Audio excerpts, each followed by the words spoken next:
Russia has not succeeded in its war against Ukraine, the US president said in his final speech at the NATO summit. Since the beginning of the full-scale invasion of Ukraine, the Russian army has lost hundreds of thousands of soldiers. Another million citizens of the Federation, primarily young people, have left Russia because they do not see future in the aggressor country. And the success that the Kremlin is trying to convince others of is based on media control and disinformation, Joe Biden emphasized. I have no good reason to talk to Putin right now.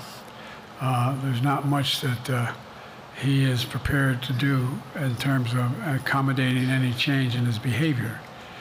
But there isn't any world leader I'm not prepared to deal with.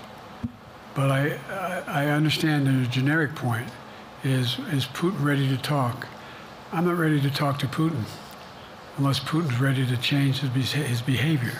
According to the Spanish newspaper El País, citing confidential reports sent by the Hungarian Prime Minister Viktor Orban to EU leaders and European Council President Charles Michel following his visits to Kyiv, Moscow and Beijing, Putin and Chinese President Xi Jinping expect that peace talks between Russia and Ukraine could take place by the end of 2024.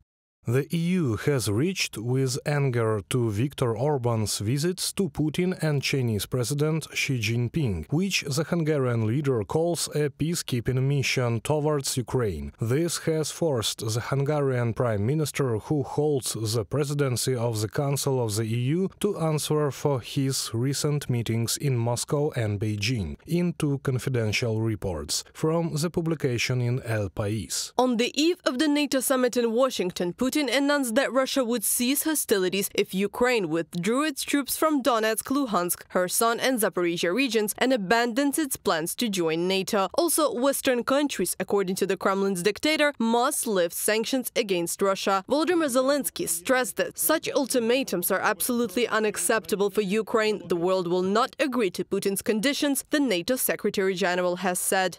The quickest way to end the war is to lose a war. But that would not bring peace. It will only bring occupation. So unless we want Ukraine to lose, unless we want to bow to Putin, we need to show commitment and resolve.